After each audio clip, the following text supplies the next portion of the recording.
Gravelord was not the trajectory I expected Fatbot Games to take, having discovered their Vaporum games after playing through Almost Human's Legend of Grimrock 1 and 2. All of them grid-based, first-person, real-time dungeon crawlers. Vaporum offered a more streamlined and polished take on a now niche genre, replacing multiple party members with an expanded gear and ability system, but they stuck to the creatively blocky world design, abundant puzzles, hundreds of secrets, and real-time combat that I would best describe as a deadly grid dance.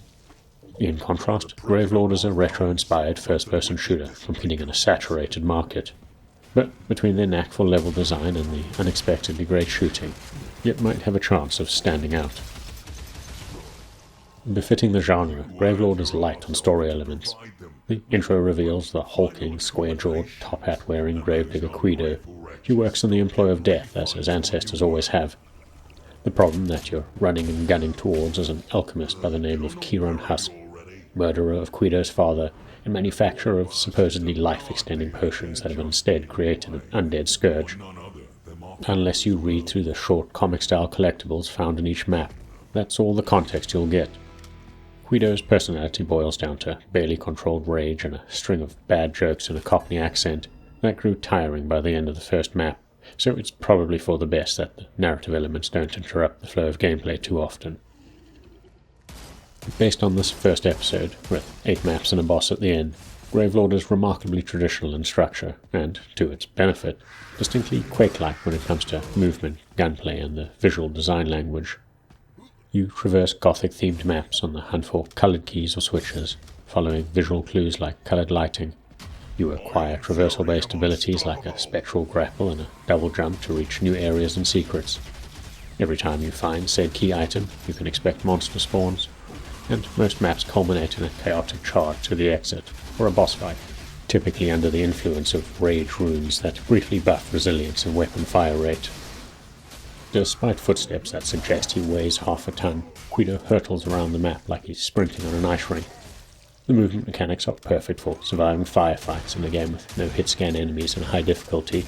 I spent a lot of time on low health and save scumming, but it does force you to slow down when tackling platforming sections or avoiding environmental hazards that litter many arenas. Given their prior games, the shooting was an unexpected highlight, with a familiar but powerful arsenal ranging from a shovel to a pistol, double-barreled shotgun, chain gun, grenade launcher, and, in a nod to their prior games, an arcing fumium rifle as the special. Every weapon remained useful throughout for specific enemy types. Think melee rushers, nimble flying spitters, tanky explosive users, and magic-wielding sorcerers, and they both sound and feel powerful in use. Enemies react to hits with staggering animations, blood splatter, or a gory demise, and when you throw in a dynamic soundtrack that shifts between creepy ambience and thumping combat loops, Gravelord ensures simply shooting at something feels good, no matter what you have in hand, a feat that shouldn't be taken for granted despite the genre. The other highlight was Fatbot Games' dense, intricate, and secret-packed level design. The maps can feel sprawling and maze-like, yet they're incredibly compact and often loop back, past, over, or under themselves.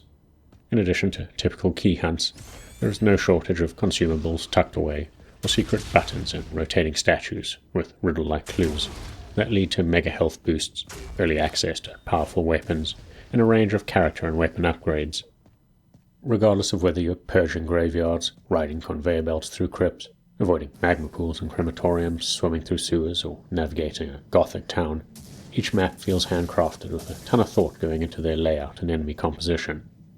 I've no doubt most maps could be blitzed through by speedrunners in a few minutes once you know what you need to do, but compulsive secret hunters could spend upwards of half an hour scouring them fully. The last mechanics to touch on feel like an attempt to include roguelike elements in a traditional save-anywhere FPS to varying degrees of success. Collecting weapon alt-fire modes on each map feels pointlessly irritating, though I'll accept resetting movement abilities due to map design and gating progression. The 3-tier card system, which allows you to pick one from a random draw, feels more thoughtful and impactful as you can choose to favor an aggressive or defensive build.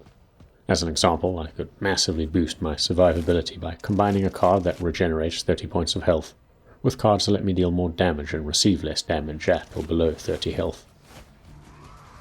As it stands, Gravelord might not offer much novelty, but it looks to be a solid entry into the retro FPS market, with legitimately great shooting that emulates the classics, and fantastic level design that draws on Fatbot Games' heritage.